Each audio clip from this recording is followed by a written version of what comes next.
Hello students, welcome back to Yasir Ali classes online portal. आज हम लोग सूफी मूवमेंट के बारे में पढ़ेंगे। इस वीडियो में मैं कई सारी चीज़ें आप लोगों से डिस्कस करूंगा, जिसमें से वन इज़ शरीयत and the other one is तरीक़त। शरीयत क्या है और तरीक़त क्या है, ठीक है। इन दोनों का आपस में ताल्लुक़ क्या है, इन दोनों की रिलेटिविटी क्या है, ये सारी चीज़ों को हम पढ़ेंगे। और इस्लाम में शरीयत और तरीक़त किसको कहा जाता है, इसको भी हम पढ़ेंगे, ठीक है। तो ये जो आपको हेडिंग दिख रही है सूफ़ी मूवमेंट की, ये तरीक़त का पार्ट है। किसका पार्ट है? तरीक़त का। तो आइए पहले जानते हैं कि शरीयत और तरीक़त क्या है, फिर हमें सूफ़ी मूवमेंट अच्छे से पता चलेगा। आप लोगों की डिमांड आ रही थी कि सूफ़ी मूवमेंट, तो आज हम लोग क्लासेस लेकर आए हैं सूफ़ी मूवमेंट की। अच्छा, अब सूफ़ी मूवमेंट अगर मैं अलग से क्लास बनाऊं तो ये एक वेस्टेज ऑफ टाइम भी होगा, क्योंकि सूफ़ी मूवमेंट इतना बड़ा पार्ट नहीं है। तो इसीलिए मैंने इसमें शरीयत, तरीक़त और सूफ़ी मूवमेंट, इन तीनों टॉपिक्स को ही कवर अप कर दिया है, और नोट्स में भी मैंने तीनों टॉपिक्स को कवर अप किया है, ठीक है। आइए देखते हैं इसमें। सबसे पहले हम देखेंगे कि शरीयत क्या होती है। क्या देखेंगे? शरीयत, ये हमारा फर्स्ट टॉपिक है। जैसे जैसे मैं पढ़ा रहा हूँ ना, आप लोग नोट्स निकाल लें। App Yasir Ali classes mobile application पे इसके नोट्स आपको मिल जाएंगे। पीडीएफ वहाँ से डाउनलोड करें, उस नोट्स को निकाल लें, या फिर उन नोट्स को फ़ोन में किसी और फ़ोन में करके पहले नोट्स निकालें। उसके बाद फिर जैसे जैसे मैं पढ़ा रहा हूँ वैसे वैसे आप लोग पढ़ें। तो सबसे पहले हम पढ़ेंगे कि शरीयत क्या है। शरीयत बेसिकली इस्लामिक ज्यूरिस्प्रूडेंस को कहा जाता है, या इस्लामिक लॉ को कहा जाता है। अब जो लॉ के बच्चे हैं वो तो समझ जाएंगे कि व्हाट इज ज्यूरिस्प्रूडेंस। जो लॉ के बच्चे नहीं हैं वो समझ लें कि इस्लामिक लॉ को क्या कहा जाता है, शरीयत कहा जाता है। यानी इस्लामिक कायदे कानून, rules and regulations, code of conduct, norms, इन सारी चीज़ों को हम क्या बोलते हैं? शरीयत बोलते हैं। शरीयत बेसिकली एक टर्मिनोलॉजी है हदीस की और कुरान की, ठीक है, कि हमें अल्लाह और उसके रसूल की इताअत करनी है। अतिउल्लाह व अतिउर रसूल, अल्लाह की इताअत और उसके रसूल की इताअत। जब अल्लाह और उसके रसूल इन दोनों की इताअत हम करेंगे तो हमें क्या फॉलो करना है? शरीयत को फॉलो करना है। शरीयत is the straight path to follow the Islam. इस्लाम को फॉलो करने के लिए एक पाथ है, एक रास्ता है, जिस रास्ते को हम क्या कहते हैं? शरीयत कहते हैं। अच्छा, अब शरीयत को डिफ़ाइन किन्होंने किया? तो सबसे पहले शरीयत को डिफ़ाइन या फिर शरीयत को समझाने वाले कौन थे? मुहम्मद रसूलुल्लाह सल्लल्लाहु अलैहि वसल्लम। फिर उनके बाद सहाबा आए, उनके बाद ताबईन आए, ठीक है। सहाबा कौन होते हैं? द फॉलोअर्स ऑफ प्रॉफिट सल्लल्लाहु अलैहि वसल्लम कंसीडर एज सहाबा। सहाबी, सहाबी is a singular form and सहाबा इज अ प्लूरल फॉर्म, ठीक है। तो सहाबाए किराम अलैहिमुर रिदवान ने जैसा रसूल पाक सल्लल्लाहु अलैहि वसल्लम को देखा वैसे ही ताबाईन को बताया। एंड हु इज ताबाईन? तो ताबाईन कौन होते हैं? ताबाईन वो लोग होते हैं जिन्होंने सहाबाए किराम से पढ़ा है या उनको देखा है।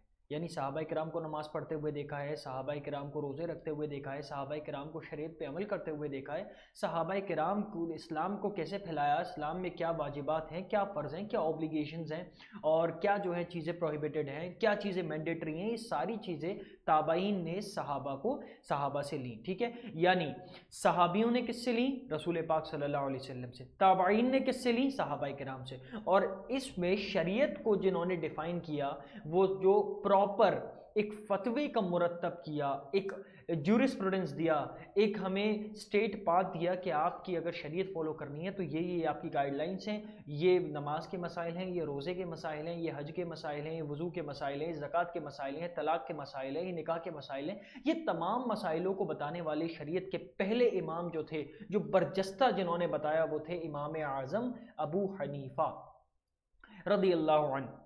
ये तकरीबन रिवायत में आता है कि 70 सहाबा किराम अलैहिमुर रिदवान के शागिर्द हैं। यानी 70 सहाबा किराम से सोबत ली, ठीक है। जो मेन इनके उस्ताद हैं वो कौन हैं? इनके उस्ताद का नाम है इमाम जाफ़र सादिक। इमाम जाफ़र सादिक। अब इमाम जाफ़र सादिक कौन है रज़ियल्लाहु अन्हु? तो इमाम जाफ़र सादिक कौन है? आइए उनका शजरा देखते हैं।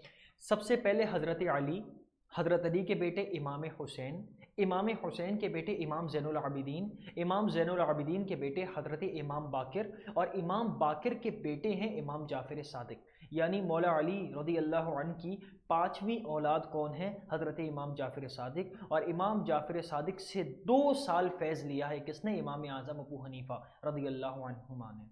ठीक है। अब इमाम आज़म की जब हम बात करें तो मैंने आपको बताया कि शरीयत के पहले इमाम है और सबसे बड़े इमाम है, इमामों के इमाम हैं, ठीक है।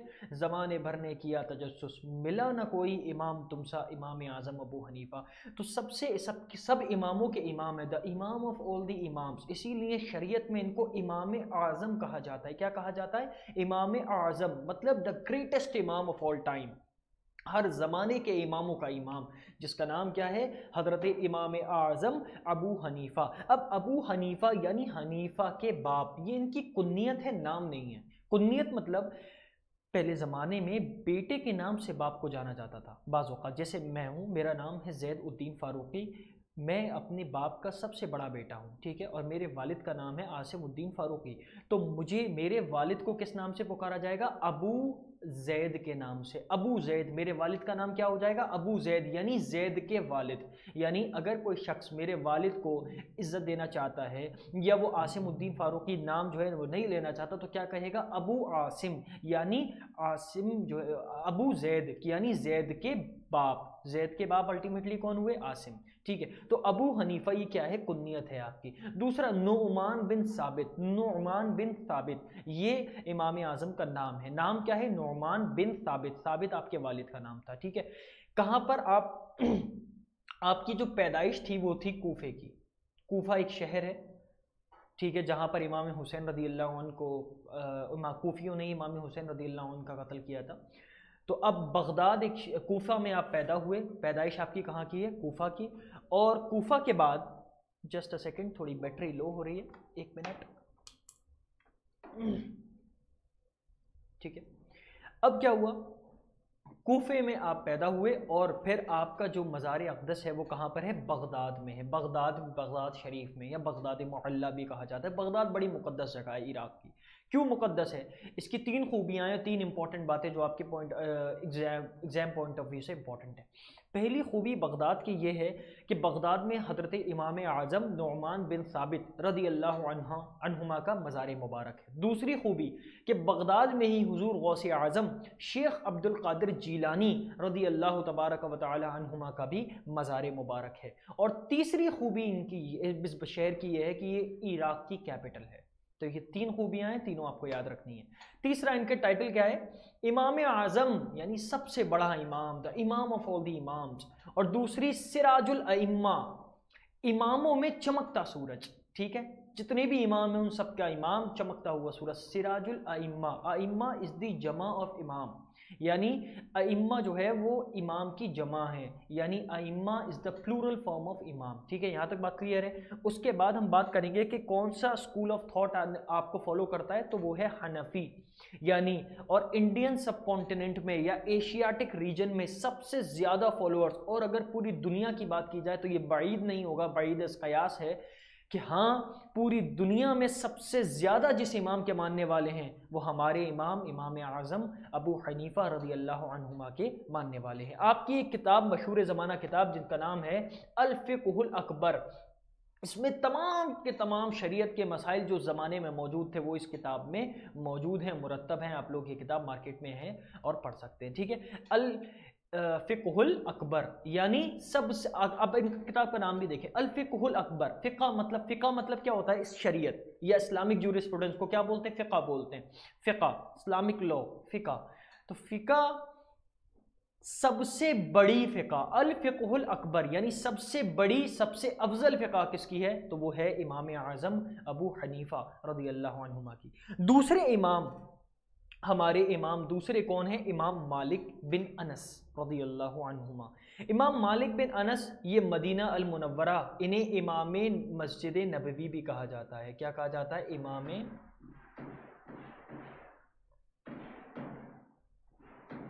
मस्जिद नबवी। इन्हें इमाम मस्जिद नबवी क्यों कहा जाता है? क्योंकि मस्जिद नबवी में काफ़ी टाइम इन्होंने गुजारा है, ठीक है। तो इमाम मस्जिद नबवी क्यों कहा जाता है? क्योंकि 20 साल आपने मस्जिद नबवी शरीफ में इबादत कराई, यानी इमामत फरमाई। आपने 20 साल मस्जिद नबवी शरीफ में इमाम रहे। कौन? हज़रत इमाम मालिक बिन अनस। ये बरजस्का किसके शागिर्द हैं? इमाम आज़म अबू हनीफ़ा के शागिर्द हैं। इमाम आज़म अबू हनीफ़ा ने इन्हें पढ़ाया है, लेकिन इनकी शरीयत अपनी अलग है, ठीक है। इमाम मालिक की अलग शरीयत है और उसका भी हम एहतराम करते हैं। कहाँ पर आपका इंतकाल हुआ? मदीना अल मुनव्वरा में ही आपका इंतकाल हुआ। आपके मानने वालों को मालिकी कहा जाता है और आपकी एक मशहूर ज़माना किताब, ये फर्स्ट बुक ऑफ हदीस कहलाती है। पूरी दुनिया में हदीस की पहली किताब जो लिखी गई वो कौन सी लिखी गई? अल मुअत्ता इमाम मालिक। अल मुअत्ता इमाम मालिक, ये पूरी दुनिया में हदीस की पहली किताब है जो इमाम मालिक रदियल्लाहु अन्हुमा ने तरतीब फरमाई। तीसरी चीज़, टीचर कौन थे इनके? इमाम आज़म अबू हनीफ़ा रदियल्लाहु अन्हुमा थे, ठीक है। बात करते हैं इमाम शाफ़ई की। तो इमाम शाफ़ई उम्मत के तीसरे इमाम हैं। कौन से इमाम हैं? तीसरे। इनका स्कूल कौन सा है? शवाफ़े भी कहते हैं, शाफ़ई भी कहते हैं, ठीक है। शाफ़इया स्कूल ऑफ थॉट भी कहते हैं और शवाफ़े स्कूल ऑफ थॉट भी कहते हैं। आपके टीचर इमाम मालिक, और फिर टाइटल कौन से? शेखुल इस्लाम वल मुस्लिमीन। ये पूरा आपका टाइटल है। शेखुल इस्लाम भी है या शेखुल इस्लाम वल मुस्लिमीन, यानी इस्लाम के शेख, the sheikh of the Islam, the teacher of Islam. आपका जो कंट्रीब्यूशन था वो उसूलुल फ़िक़्ह में ज़्यादा था। फ़िक़्ह का मतलब इस्लामिक जूरिस्प्रूडेंस, आपको बता चुका हूँ, यानी उसूलुल फ़िक़्ह के जो मसाइल थे, फ़िक़ही जो मसाइल थे, यानी फ़िक़ही का मसाइल, एग्जाम्पल लेते हैं फ़िक़ही मसाइल का।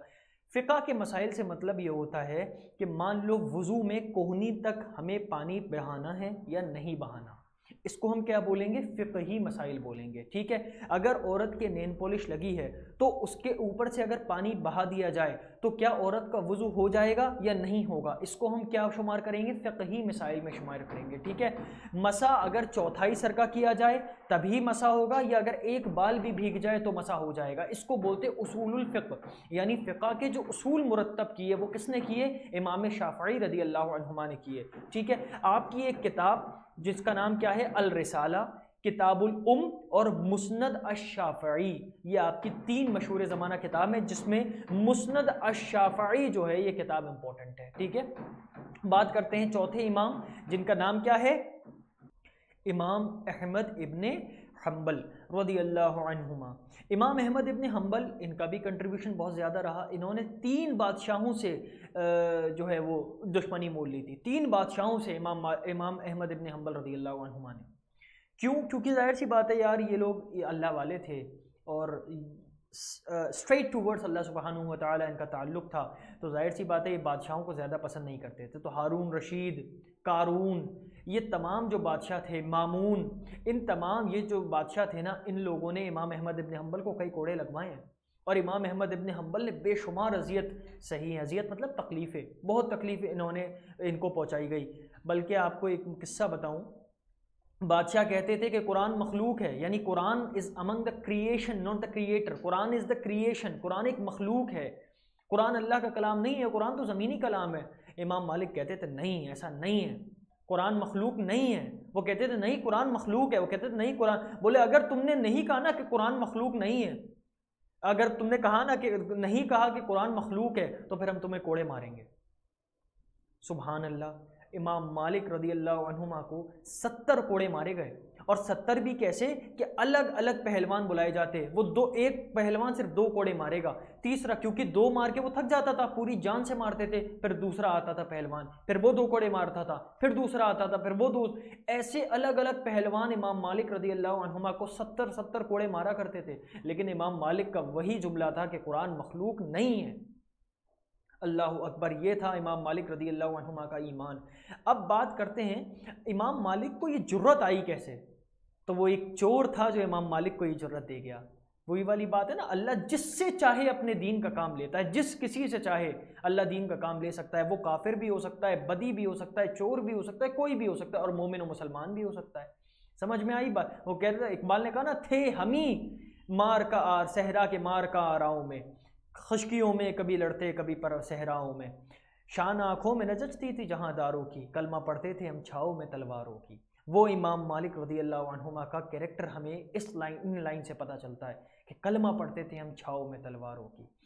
अब इमाम मालिक जब लेकर जा रहे थे कैद बंद, तो वो चोर रास्ते में आया, फरमाया इमाम अहमद इब्ने हम्बल, फरमाया 70 कोड़े मुझे मारे गए हैं, लेकिन फिर भी मेरी चोरी की आदत नहीं जाती।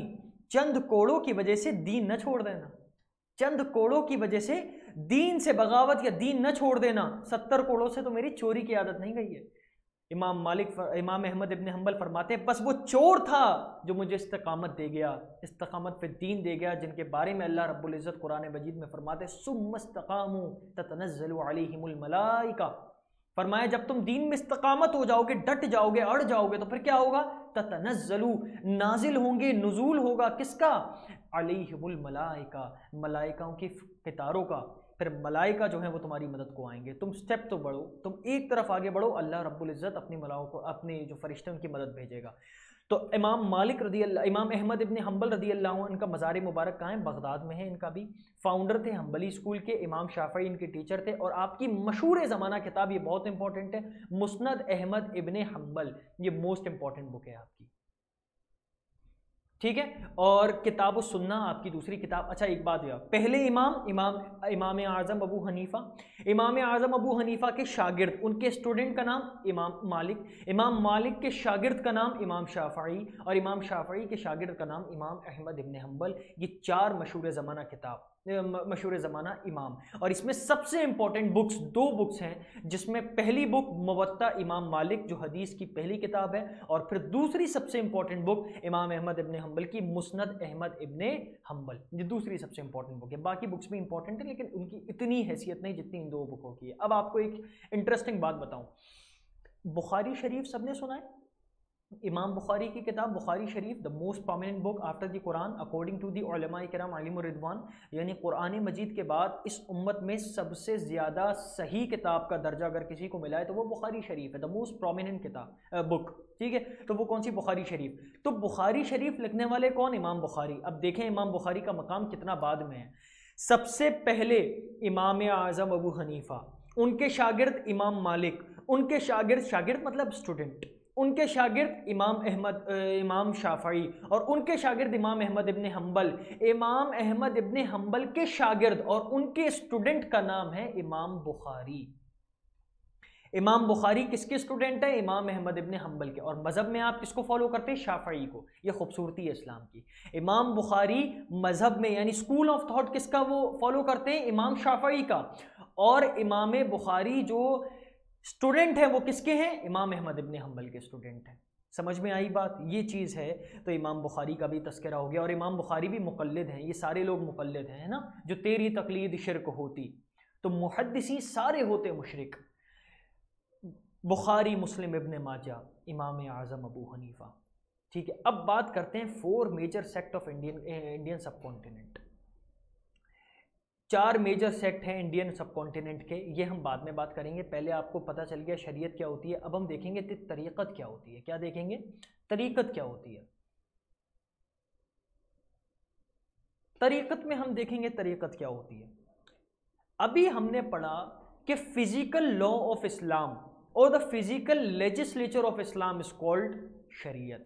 The spiritual legislature of Islam or the spiritual law of Islam, or we can say the spiritual norms of Islam is called तरीक़त। तरीक़त का मतलब देखिए, इस्लाम में 2 चीज़ें हैं, बल्कि आपको मैं बताऊं तमाम ही चीज़ों की, जैसे मैं आपको पढ़ा रहा हूँ ना, तो ये 2 चीज़ों में, एक तो फिजिकली मैं यहाँ हूँ, दूसरा मेंटली भी मैं यहाँ प्रेजेंट हूँ, स्पिरिचुअली भी मैं प्रेजेंट हूँ। मैं आपको पढ़ाना चाहता हूँ। आप लोग वीडियोस पे कमेंट्स करते हो, वीडियोस में मुझसे क्वेश्चंस पूछते हो, तो मेरे खुद दिल करता है हाँ चलो ठीक है, मैं बच्चों के लिए वीडियो बनाऊँ, बच्चों के लिए वीडियो लेकर के आऊँ, बस अल्लाह तभी ठीक रखे। समझ में आई बात? तो मैं खुद चाहता हूँ, तो ये मैं स्पिरिचुअली भी प्रेजेंट हूँ और फिजिकली भी प्रेजेंट हूँ। समझ में आई बात? आप लोग मुझसे पढ़ रहे हो, मेरी वीडियोस देख रहे हो, तो आप लोग हो सकता है स्पिरिचुअली प्रेजेंट ना हो, मेंटली कहीं और हो, लेकिन फिजिकली तो प्रेजेंट हो। तो अब फिजिकली इस्लाम को फॉलो करना, नमाज कैसे पढ़नी है, रोजे कैसे रखने, हज कैसे करना, इसको हम बोलेंगे शरीयत। स्पिरिचुअली इस्लाम को फॉलो करना और स्पिरिचुअली शरीयत को फॉलो करना कि भाई नमाज तो पढ़ रहे हो, नमाज पढ़ने में दिल भी लगाना है। रोज़ा तो रख रहे हो, लेकिन रोज़ा सिर्फ भूखे प्यासे रहने का नाम नहीं है। रोज़े में वो तमाम चीज़ों से बचना है जो आप उमूमन ज़िंदगी में करते हो। तो स्पिरिचुअलिटी को आप अपने कैसे इंप्रूव करोगे, दिल की दुनिया को किस तरह आबाद करोगे, वो हमें करते हैं तरीक़त वाले। और तरीक़त में सबसे इंपॉर्टेंट होते हैं सूफ़ी। कौन होते हैं? सूफी। सूफी के लिए देखिए, कोई किसी शख्स को आपको पहचानना है ना कि वेदर ही इज अ सूफी और नॉट, वो सूफी है या नहीं है, तो उसमें सिर्फ दो बातें आपको देखनी है। कितनी बातें? दो। पहली बात ये कि मां सिवा अल्लाह वो कोई काम ना करता हो, मां सिवा रिजाई इलाही वो कोई काम, यानी जो काम करेगा अल्लाह की रजा के लिए करेगा। इसके अलावा वो ना किसी बादशाह से मिलने जाएगा, वो ना किसी का अपॉइंटमेंट देगा, ना कुछ करेगा, वो दुनिया से भी कटा कटा रहेगा और दुनिया में रहेगा भी ना, अपनी बीवी बच्चों से मोहब्बत करेगा भी तो सिर्फ अल्लाह के लिए कि इस चीज से मेरी रब राजी हो जाएगा। सूफी की वन सबसे बड़ी क्वालिटी अगर आपको पहचानना है कि वेदर एनीवन इज अ सूफी और नॉट, तो उसकी जो सबसे पहली कंडीशन है, द फोरमोस्ट कंडीशन इज कि उसे मां सिवा रजाई इलाही कुछ ना आता हो, यानी जो भी करे वो अल्लाह की रजा के लिए करेगा, अल्लाह को राजी करने के लिए करेगा। समझ में आई बात? वो अल्लाह ने फरमाया ना कुरान मजीद में, तत्मइन्नुल कुलूबी बिज़िक्रिल्लाह, दिलों का जो सुकून अल्लाह ने रखा है वो किस में रखा है? अल्लाह के जिक्र में रखा है। इरजाई, लौट आओ, इला रब्बिक, अपने रब की तरफ, रौदियतम मरदिया, इस तरह लौट आओ जिस तरह अल्लाह तुमसे राजी हो और तुम अल्लाह से राजी हो। वदखुली फी इबादी वदखुली जन्नती, सुभान अल्लाह, जन्नत में दाखिल हो जाओ अल्लाह की नेक लोगों के साथ। समझ में आई बात या नहीं है? तो अब तरीक़त में, सूफिया इकराम में 4 सिलसिले मेजर हैं जिनको बहुत ज़्यादा शोहरत मिली। 4 सिलसिले कौन कौन से? आइए देखते हैं। पहला सिलसिला है कादरी सिलसिला। इसके फाउंडर शेख अब्दुल कादिर जीलानी रज़ी अल्लाह अन्हुमा, जिनके कई सारे लक़ब हैं। इनको पीराने पीर भी कहा जाता है। जो 11वीं शरीफ होती है इन्हीं की होती है। जो बरेलवी सेक्ट है वो 11वीं शरीफ मनाते हैं। आपको जो नहीं पता होगा उन्हें बता दूं, 11वीं मनाते हैं। 11 तारीख को गौसे आज़म या शेख अब्दुल कादिर जीलानी रहमतुल्लाहि ताला अलैह का इंतकाल पुरमलाल हुआ था, जिसकी निस्बत से बरेलवी हजरात जो हैं वो 11वीं मनाते हैं। तो इन्हें 11वीं वाले पीर भी कहा जाता है, बड़े पीर भी कहा जाता है। पीराने पीर यानी पीराने पीर मतलब द टीचर ऑफ टीचर्स, और इन्हें गौसे आज़म भी कहा जाता है अकॉर्डिंग टू बरेलवी। बाकी जो मकतबा फ़िक्र हैं वो एतराज़ करते हैं कि गौसे आज़म नहीं कहना चाहिए। खैर वो मामला अलग है, वो कॉन्ट्राडिक्टरी है, मैं उस तरफ नहीं जाऊँगा। सुल्तानुल औलिया भी कहा जाता है, the king of all the saints of Allah, यानी अल्लाह के जितने वली हैं, जितने फ्रेंड्स हैं। वली का मतलब दोस्त होता है, वली का मतलब फ्रेंड ऑफ अल्लाह। तो जितने भी औलिया किराम हैं, जितने भी वली हैं, उन सबके क्या हैं? ये दोस्त। उन सबके क्या हैं? सुल्तान, the king of all the औलिया।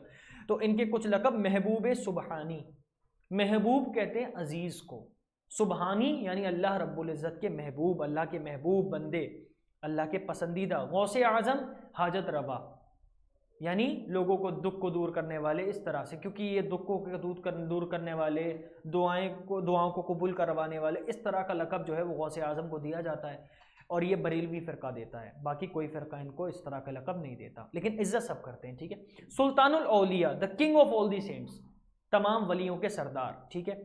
ये थे कादरी सिलसिले के इमाम शेख अब्दुल कादिर जीलानी रज़ी अल्लाह अन्हुमा। दूसरी बात करते हैं चिश्तिया सिलसिला। इंडिया में सबसे ज़्यादा जो सूफ़ी आए वो चिश्तिया सिलसिले से आए। किससे आए? चिश्तिया सिलसिला। और चिश्तिया सिलसिला बहुत इंपॉर्टेंट है, इसीलिए मैंने फर्स्ट पेज पे पूरा चिश्तिया सिलसिले के जितने भी लोग इंडिया में प्रोमिनेंट लोग हैं उन सब का चार्ट बनाया हुआ है, आप सब उसको देख सकते हैं। बात करते हैं चिश्तिया। तो चिश्तिया सिलसिले में जो सबसे इन्फ्लुएंसर हैं, यानी ये फाउंडर नहीं थे लेकिन इन्फ्लुएंस बहुत हुआ चिश्तिया सिलसिला इनकी वजह से, बल्कि लोग कहते हैं तकरीबन 90 लाख लोग मुसलमान किए हज़रत ख्वाजा मुईनुद्दीन चिश्ती अजमेरी रज़ी अल्लाह। अजमेर मुक़द्दसा में इनका मज़ार है, सभी लोग जानते हैं। इनको स्पिरिचुअल किंग ऑफ इंडिया भी कहा जाता है। क्या कहा जाता है? Spiritual king of India. इनके बारे में पूरा डिटेल में अभी हम लेक्चर पढ़ेंगे। कहाँ पर पैदा हुए? अफ़गानिस्तान में। संजर एक जगह है अफ़गानिस्तान में, वहाँ आपकी पैदाइश हुई। ठीक है। बात करते हैं सोहरवर्दी सिलसिले की। तो सोहरवर्दी सिलसिले के जो फाउंडर हैं, ये फाउंडर लिख दिया है धोखे से, फाउंडर हैं, उनका नाम क्या है? शेख शहाबुद्दीन उमर सोहरवर्दी, आप इराक के थे। ठीक है। और नक्शबंदी सिलसिले के जो फाउंडर हैं शेख बहाउद्दीन नक्शबंदी हैं रहमतुल्लाहि ताला अलैह। इनको आकाई नक्शबंद भी कहा जाता है। नक्शबंदी सिलसिले के जो फाउंडर हैं। ठीक है। और फेमस सूफ़ी कौन है? 2 फेमस सूफ़ी हैं जो हिंदुस्तान में ये लेकर आए। हज़रत ज़करिया मुल्तानी, जिनका मज़ार मुल्तान शरीफ में है, मुल्तान पाकिस्तान में है, पहले हिंदुस्तान में था, और ख्वाजा बाकी बिल्लाह रहमतुल्लाहि ताला अलैह। ये 2 बहुत बड़े वली कामिल हैं जो नक्शबंदी सिलसिले के क्या थे? इमाम थे। ठीक है। यहाँ तक बात हो गई क्लियर। अब बात करते हैं चिश्तिया ऑर्डर की। चिश्तिया ऑर्डर में आप लोगों को ये चार्ट जो आपको दिख रहा है, मैं इसे थोड़ा छोटा कर दूं, आप लोगों को सबको नज़र आ जाए, ताकि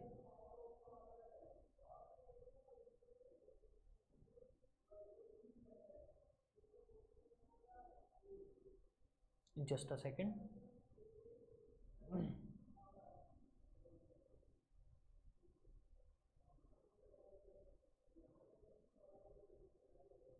ये देखें, सबसे पहले कौन है? हज़रत ख्वाजा उस्मान हारूनी रदी अल्लाह अन्हु। सबसे पहले कौन है? हज़रत ख्वाजा उस्मान हारूनी। ये किसके उस्ताद हैं? ख्वाजा मोइनुद्दीन चिश्ती अजमेरी के। ख्वाजा उस्मान हारूनी कभी हिंदुस्तान नहीं आए, बल्कि अपने शागिर्द को हिंदुस्तान भेजा, जाओ हिंदुस्तान में तबलीग करो। बहुत ही मशहूर ज़माना इनका कलाम भी मौजूद है। नमी दानम के आखिर चूद में दीदार मीर अक्सम, बईज़ो के तमाशा कुन वमन बरदार मीर अक्सम। और ये काफ़ी तवील कलाम है, बेहद खूबसूरत फ़ारसी ज़बान में ये कलाम है। और इस कलाम में जब मक्ता आप कहते हैं तो कहते हैं मनम उस्मान हारूनी के यार शेख मंसूरम मलामत मी कुनत खलके व मन बरदार मीर अक्सम। बहुत ही खूबसूरत इनका ये पूरा फ़ारसी में कलाम है, जिनका नाम क्या है? हज़रत ख्वाजा उस्मान हारूनी रज़ी अल्लाहु अन्हुमा। इनके मुरीद, इनके शागिर्द और इनके स्टूडेंट का नाम है हज़रत ख्वाजा मोइनुद्दीन चिश्ती अजमेरी। अजमेर मुक़द्दसा में, अजमेर मुअल्ला में जिनका मज़ार पुर अनवार है। ठीक है, ख्वाजा मोइनुद्दीन चिश्ती अजमेरी के शागिर्द जिनका नाम ख्वाजा कुतुबुद्दीन बख्तियार काकी रहमतुल्लाहि ताला अलैह, जिनका मज़ार दिल्ली में कुतुब मीनार के जस्ट बराबर में एक रोड गई है, और रोड्स के पार जो है वो ख्वाजा कुतुबुद्दीन बख्तियार काकी रहमतुल्लाह अलैह का मज़ार है। और आपको ये जानकर हैरानी होगी कि Qutub Minar, the founder of Qutub Minar is founding stone Qutub Minar का किसने रखा? कुतुबुद्दीन ऐबक ने। लेकिन जो कुतुब मीनार रखी गई वो कुतुबुद्दीन ऐबक के नाम पर नहीं रखी गया। कुतुब मीनार का नाम हज़रत ख्वाजा कुतुबुद्दीन बख्तियार काकी रहमतुल्लाह अलैह के नाम पर रखा गया। ये एक बहुत बड़े सूफी संत थे, और किसके स्टूडेंट थे? हज़रत ख्वाजा मोइनुद्दीन चिश्ती अजमेरी रहमतुल्लाह अलैह के दोस्त थे। बात करते हैं बाबा फरीदुद्दीन।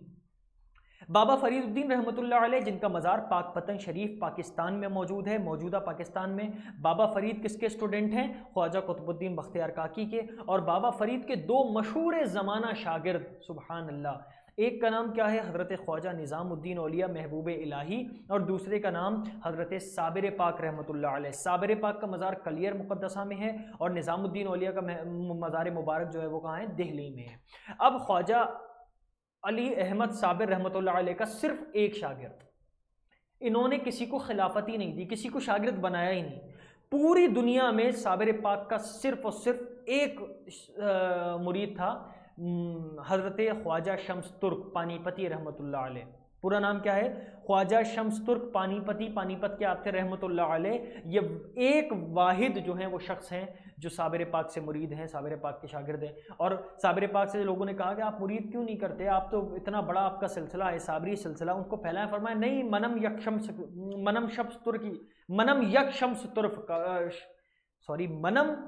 शम्स तुर्क काफ़ी, कि मेरा जो है वो एक शम्स तुर्क जो है ये सब पर भारी है, ये सब पे काफ़ी है, मैं एक ही को दूंगा। मनम यक शम्स तुर्क काफ़ी। अब ख्वाजा निज़ामुद्दीन औलिया के बेशुमार जो हैं वो परवाने मौजूद थे, बेशुमार शागिर्द। लेकिन जो दो मशहूर शागिर्द हुए वो कौन हुए? ख्वाजा नसीरुद्दीन चिराग दहली भी इनका लक़ब है, और दूसरे हज़रत ख्वाजा अमीर खुसरो, जिनको फादर ऑफ कव्वाली भी कहा जाता है, तूती हिंद भी कहा जाता है, कई सारे पैरट ऑफ इंडिया, कई सारे लक़ब इनके हैं। अब ख्वाजा नसीरुद्दीन रहमतुल्लाह अलैह के एक मशहूर ज़माना मुरीद, जिनका नाम ख्वाजा बंदा नवाज़ गेसुदराज रहमतुल्लाह अलैह, जिनकी वजह से साउथ में इस्लाम गया, कर्नाटका, तमिलनाडु, हैदराबाद, यहाँ पर जिनकी वजह से इस्लाम गया, ये फ़ौरन साउथ में चले गए थे, दीन की तबलीग करी। आज भी इनका मज़ार गुलबर्ग शरीफ कर्नाटका में मौजूद है। ठीक है, अब जो चिश्तिया सिलसिला है उसको काफ़ी डिटेल में हम लोग पढ़ेंगे इसमें।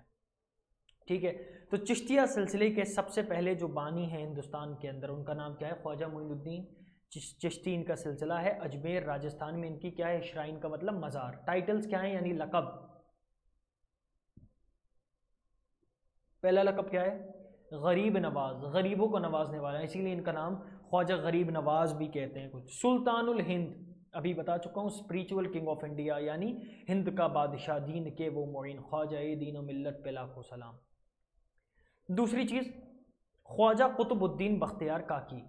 ख्वाजा कुतुबुद्दीन आपका लक़ब था, चिश्तिया आपका सिलसिला अभी बता चुका हूँ। महरौली शरीफ में, यानी कुतुब मीनार जो है वो भी महरौली में। महरौली को ऐतिहासिक शहर कहा जाता है दिल्ली का, the historical city of Delhi, ठीक है। तो महरौली शरीफ में आपका मज़ार मुबारक है। कुतुबुल अक्ताब, कुतुब जो होता है वो हाईएस्ट रैंक होता है औलिया अल्लाह का, यानी जो अल्लाह के फ्रेंड्स की रैंक है उनमें हाईएस्ट रैंक जो होता है वो कुतुब होता है। एक ज़माने में एक कुतुब होता है, यानी on one time there is only one Qutub, ठीक है, इन द एंटायर यूनिवर्स। तो एक ज़माने में एक ही कुतुब होता है। तो कुतुबुल अक्ताब यानी तमाम जितने भी कुतुब हैं उन सब के Qutub, the Qutub of all दी कुतुब, यानी जितने भी हाईएस्ट रैंक के वली हैं उन सब के वली। क्या, कौन? हज़रत ख्वाजा कुतुबुद्दीन बख्तियार काकी। बख्तियार कहते हैं बा इख्तियार, यानी जिसको इख्तियार दिया गया हो। बे इख्तियार जिसके पास इख्तियार ना हो। इख्तियार का मतलब होता है अथॉरिटी, इख्तियार का मतलब authority. One who have the authority is बा इख्तियार, one who don't have the authority is बे इख्तियार। काकी कहते हैं रोटी के टुकड़े को, यानी आप सारे दिन में सिर्फ एक रोटी खाया करते थे, यह आपका तकवा था। और फरमाते थे कि सिर्फ इतना खाना जो है वो मेरे लिए जायज़ किया गया है जितने में मैं अल्लाह की इबादत कर सकूं, बस इसके अलावा मेरा खाने का कोई वो नहीं है। तीसरी चीज़ बाबा फरीदुद्दीन रहमतुल्लाह अलैह, अभी आपको बताया ख्वाजा कुतुबुद्दीन बख्तियार काकी के शागिर्द भी हैं, चिश्तिया सिलसिले से हैं, और पाकपतन शरीफ में आपका मज़ार है। गंजे शकर, गंज कहते हैं ख़जाने को, गंज किसको बोलते हैं? ख़जाने को। शकर कहते हैं हम लोग जो खाते हैं, जो चाय में डाल के पीते हैं, तो शकर, गंजे शकर यानी शकर के आप बेहद शौकीन थे। यहाँ तक कि जब आपकी उम्र 4 साल 4 महीने की हुई तो आपके वालिदा ने कहा कि फरीद, अगर तुम, आपकी जो माँ ने आपका नाम रखा था वो था मसूद, क्या नाम था? मसूद नाम था। तो अब बाबा फरीदुद्दीन रहमतुल्लाह अलैह ने को से फरमाया उनकी वालिदा ने कि मसूद, अगर तुम जो हो नमाज पढ़ोगे तो नमाज के नीचे तुम्हें शकर की एक पुड़िया मिलेगी, हर बार नमाज पढ़ो वो पुड़िया ले लो। अब वो कैसी माएँ होती थीं, अल्लाह कुर्बान जाएं ऐसी माओं पर, कि सोचो वो माएँ जानमाज के नीचे, ठंड हो गर्मी हो कुछ भी हो, लेकिन 5 वक्त जानमाज के नीचे वो शकर की पुड़िया रखना नहीं भूलती थी। और बाबा फरीद से मना किया गया था कि इस जानमाज को उठाना नहीं, अगर उठाओगे तो फिर वो शकर नहीं मिलेगी। समझ में आई बात? नमाज पढ़ने के बाद ही मिलेगी। तो बाबा फरीदुद्दीन शौक़ में नमाज़ पढ़ते।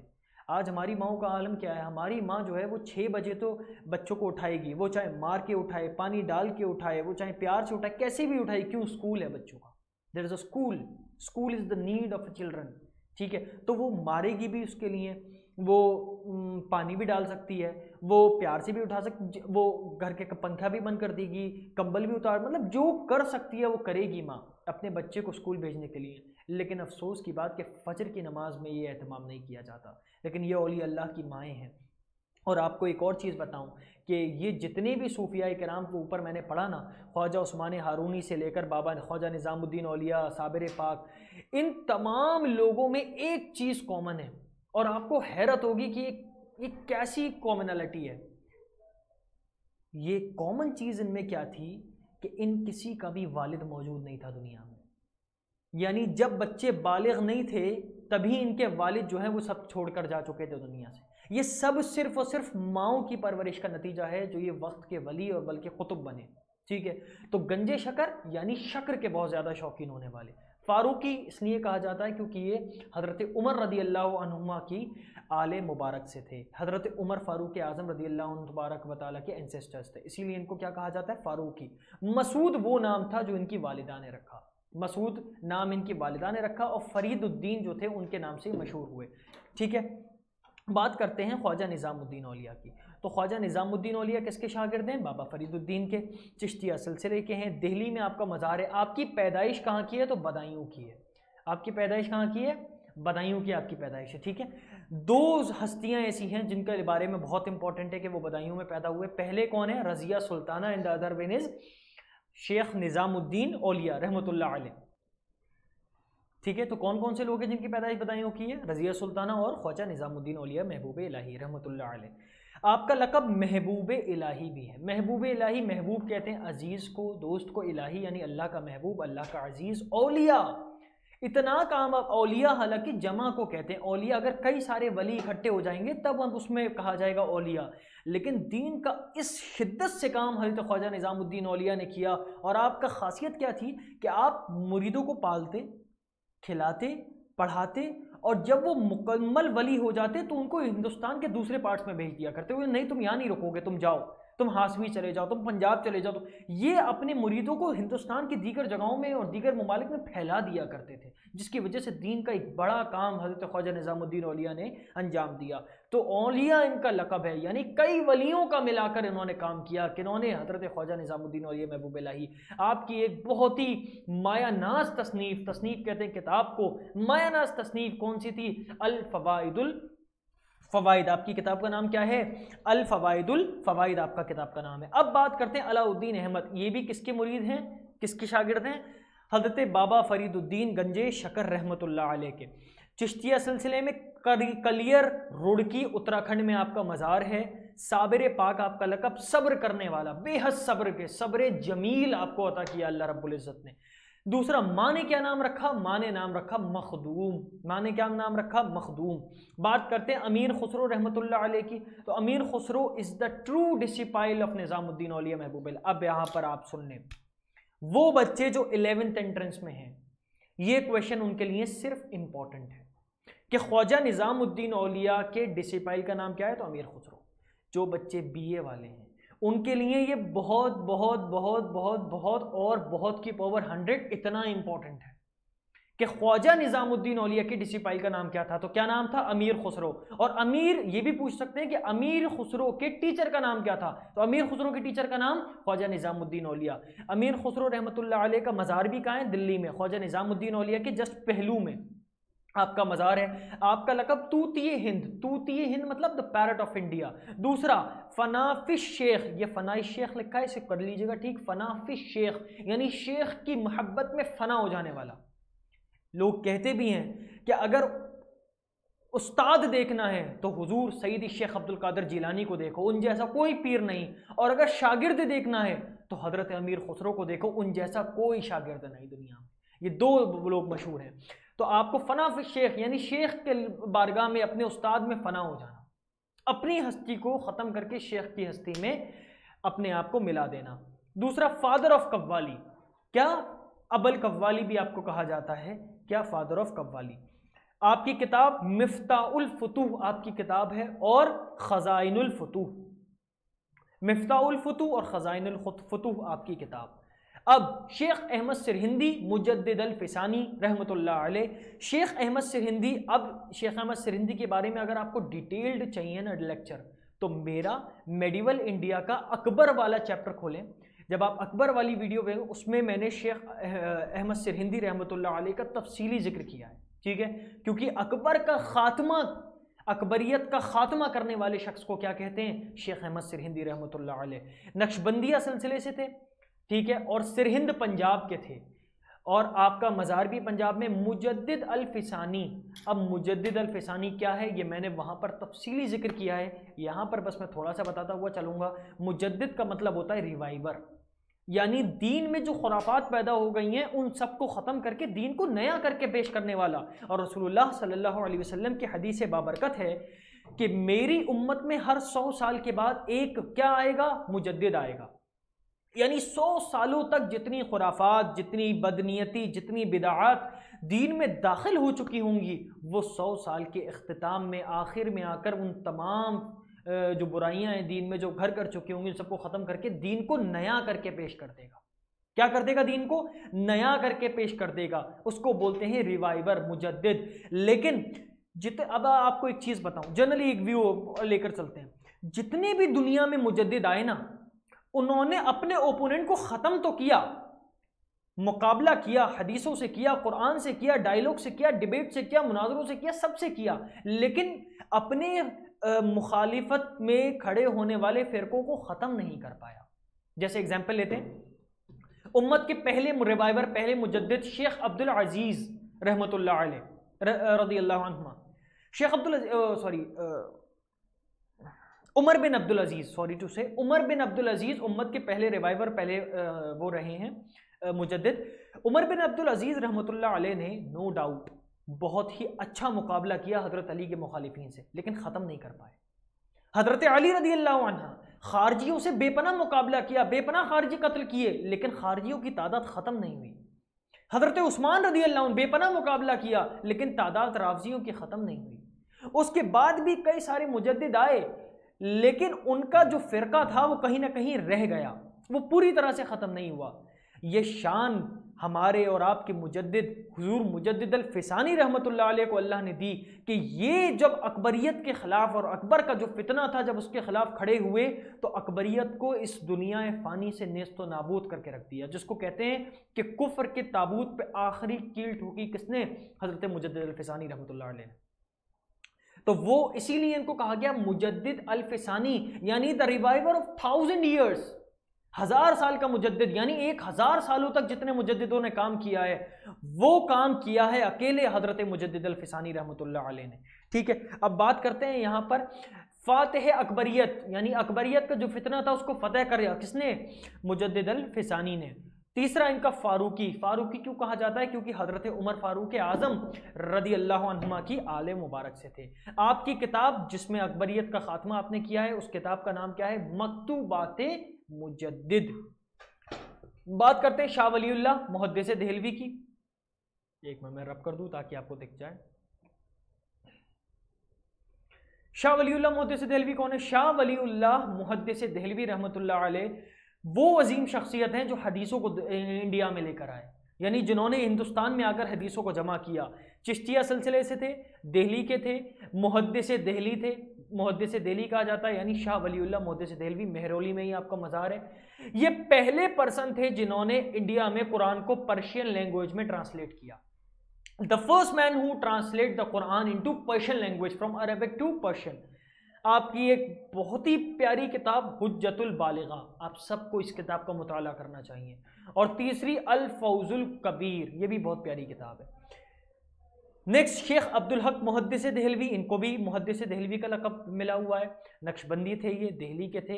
इनकी किताब अल अखबारुल अखयार। अल अखबारुल अखयार वो किताब है जिसमें इंडिया और इंडिया के सब कॉन्टिनेंट के जितने भी वली हैं उन तमाम वलियों का जिक्र है उमूमन। ठीक है, कम व बेश कुछ कम बढ़े हैं लेकिन तमाम वलियों का जिक्र है। बहुत प्यारी किताब अल अखबारुल अखयार, आप सब उसको पढ़ें। दूसरी अल अशयतुल लमात, देखो आप लोग नहीं पढ़ पाओगे, अशयतुल लमात लिखा है, अल अशियतुल लमात, लमआत, अल अशयतुल लमआत आपकी किताब। और दूसरी मदारिजुन नबुव्वा, ये 3 जिल्दों में है मदारिजुन नबुव्वा, ये भी बहुत प्यारी किताब, आप सब पढ़ें। लेकिन बहुत बड़ी है तो आप लोग हो सकता है मदारिजुन नबुव्वा ना पढ़ पाएँ, और टफ भी बहुत है मदारिजुन नबुव्वा की। मतलब हम जैसे लोगों को रातें लगानी पड़ती हैं तो मदारिजुन नबुव्वा समझ में आती है, लेकिन पढ़ सकते हैं, ऐसे कोई बहुत वो नहीं है।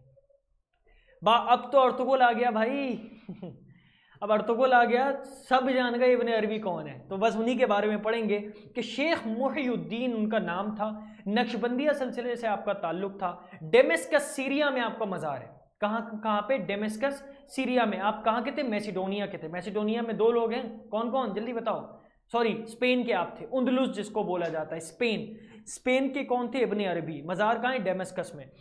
और आपका लक़ब शेख अकबर, यानी सबसे बड़े शेख, सुल्तानुल आरिफीन, सुल्तान कहते हैं किंग को, आरिफीन यानी वो लोग जो आरिफ बिल्लाह हैं, जो अल्लाह की बारगाह में पूरी डिवोटी हैं, तो उन सब के सुल्तान। और तीसरा इब्ने अरबी के नाम से आप बेहद मशहूर हुए, तो आपका पूरा नाम शेख मुहियुद्दीन इब्ने अरबी रहमतुल्लाह अलैह करके लिया जाता है। उसके बाद बात करते हैं आपकी किताब की, तो बहुत प्यारी किताब अल फुतूहातुल मक्किया, पर्शियन में भी मौजूद है, उर्दू में भी मौजूद है, हिंदी में भी मौजूद है, इंग्लिश में भी मौजूद है, कई ज़बानों में मौजूद है। आप लोग इस किताब का मुताला ज़रूर करें। इस पूरी, जब मैं आपको ये पूरा पढ़ा दूंगा तो 2 किताबें ऐसी बताऊंगा जिसका मुताला आपको करना चाहिए। एक मुकाशफतुल कुलूब, इसका मुताला ज़रूर करें, और दूसरा गुनियातुत तालिबीन। ये 2 किताबें तो आप पढ़ें ही पढ़ें, बहुत प्यारी किताब है, शरीयत और तसव्वुफ की पूरी नॉलेज आपको हो जाएगी। ठीक है, अगर ये 2 किताबें, और आसान लैंग्वेज में है, बल्कि मुकाशफतुल कुलूब तो बहुत आसान लैंग्वेज में, आप लोग ज़रूर पढ़ें, बच्चे खुसूसन मुकाशफतुल कुलूब ज़रूर पढ़ें। और फुसूसुल हुकम भी इनकी किताब है। बात करते हैं शेख अब्दुल कादिर जीलानी रहमतुल्लाह अलैह की, जो कादरी सिलसिले के फाउंडर है, अभी हमने उनके बारे में पढ़ा। बगदाद इराक में आपका मज़ार है। सुल्तानुल औलिया यानी किंग ऑफ औलिया, महबूब सुबहानी और मुहियुद्दीन, ये 3 आपके लक़ब हैं, ये भी मैं पढ़ा चुका हूँ। आपकी किताब अल फुतहुल गैब और गुनियातुत तालिबीन, फुतहुल गैब तसव्वुफ पर है, गुनियातुत तालिबीन शरीयत पर है। अबू हामिद अल गज़ाली या अबू हामिद मुहियुद्दीन अल गज़ाली रहमतुल्लाह अलैह, इनका 508 में आपका विसाले मुबारक हुआ, और कादरी सिलसिले से आप थे। खुरासान जो ईरान का शहर है वहाँ पर आपका मज़ार है। आपका लक़ब हुज्जतुल इस्लाम, इस्लाम के लिए हुज्जत करने वाला। और आपकी किताबों की खासियत इमाम गज़ाली की ये है, और इमाम गज़ाली बहुत बड़े फ़िलोसोफ़र भी थे, कई नॉन मुस्लिम्स ने इमाम गज़ाली पर किताबें लिखी हैं। वो लिखा है ना इकबाल ने कि रह गई रस्म अज़ां तस्कीन गज़ाली न रही, फ़लसफ़ा रह गई रस्म अज़ां रूह बिलाली न रही, फ़लसफ़ा रह गया तलकीन गज़ाली न रही। आज़ान तो मौजूद है, लेकिन जो आज़ान की रूह थी जो बिलाल रज़ी अल्लाह अन्हु फूंकते थे वो ख़त्म हो गई। इसी तरह फ़लसफ़ा तो आज है, philosophy is existing, but the रूह ऑफ इमाम Ghazali, the nature of philosophy, what इमाम गज़ाली हैव स्टडीड, वो अब ख़त्म हो गया फ़लसफ़े में, फ़िलोसफी में। तो इमाम गज़ाली बहुत बड़े फ़िलोसोफ़र थे अपने ज़माने के। 2 किताबें, इह्याउल उलूमुद्दीन, नाम थोड़ा टफ है मुझे भी पता है, लेकिन फिर भी आपको याद तो करने हैं। इह्याउल उलूमुद्दीन आपकी किताब, और दूसरी किताब अल मुकाशिफतुल क़ुलूब, ये 2 आपकी बहुत इंपॉर्टेंट किताबें हैं। ये हो गया पूरा सूफ़ी मूवमेंट ओवर।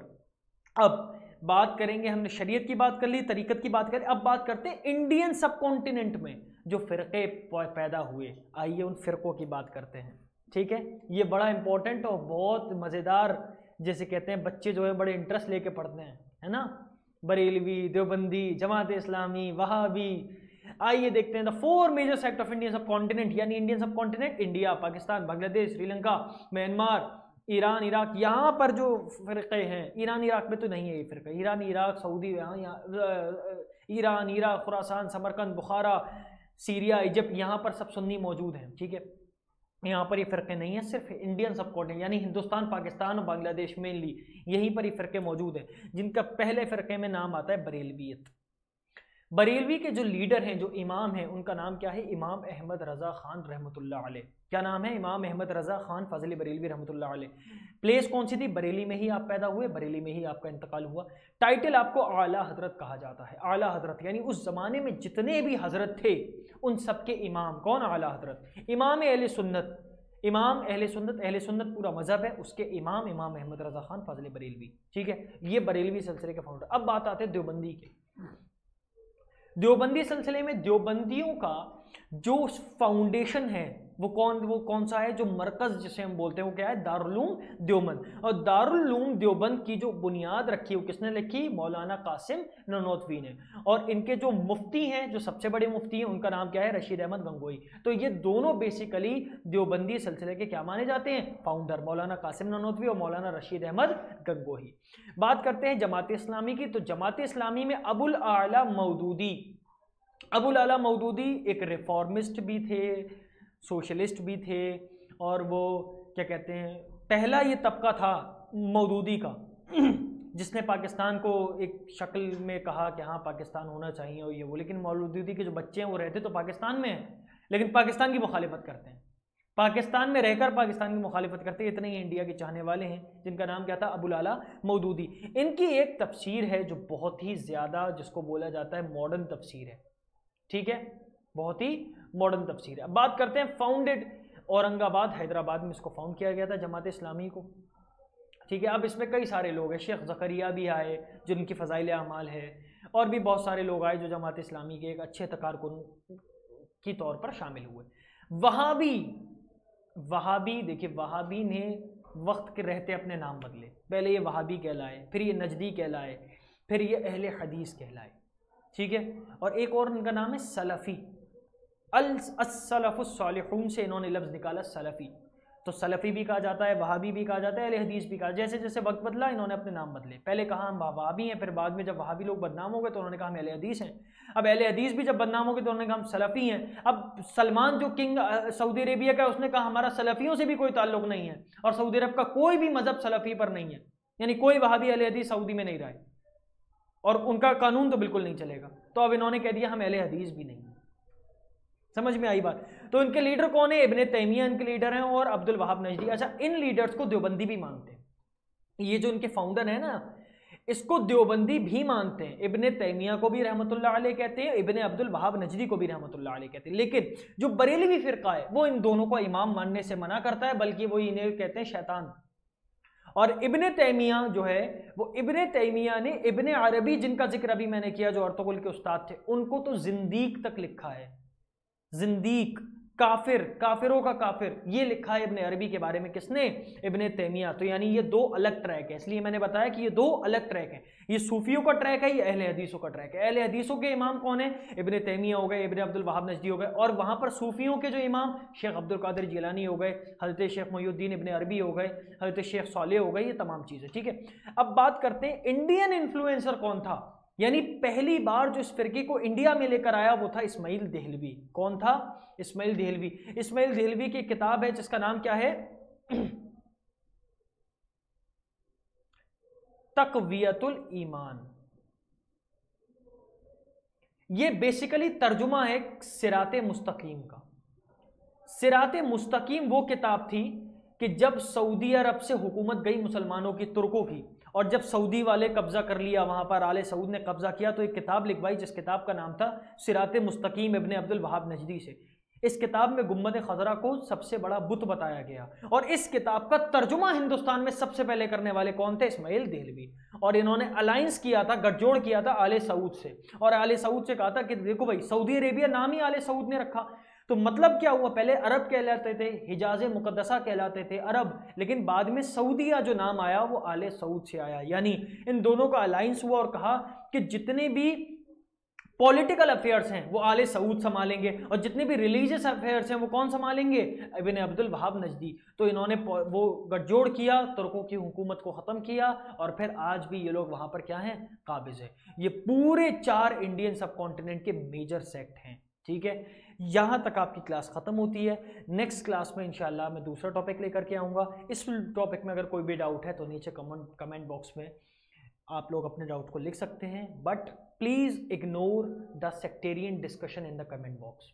अगर आपने ज़्यादा सेक्टेरियन डिस्कशन किया, क्योंकि मैंने यहाँ पर जितना भी पढ़ाया है वो सारे लोगों के बारे में पढ़ाया है, अगर कोई भी सेक्टेरियन, मैंने देखा कि कमेंट बॉक्स में कोई भी सेक्टेरियन डिस्कशन हुआ है ऐसा जो किसी सेक्ट के खिलाफ है या किसी सेक्ट के फेवर में है, तो फिर आपको ब्लॉक कर दिया जाएगा, कमेंट बॉक्स में आपको ब्लॉक कर दिया जाएगा। ठीक है, तो बहुत ही एहतियात से अदब के दायरे में रहकर सवाल पूछा जाए, कमेंट किया जाए। ठीक है, तो वो बेहतर रहेगा सबके लिए। ठीक है, और अब ये वाला सूफी मूवमेंट पूरा कंप्लीट हो गया है। जितने भी क्वेश्चंस बनेंगे वो with in the boundary of this notes बनेंगे, इसके अलावा कुछ नहीं बचा। ठीक है, थैंक यू। नेक्स्ट क्लास में मिलते हैं इंशाल्लाह किसी और टॉपिक के साथ।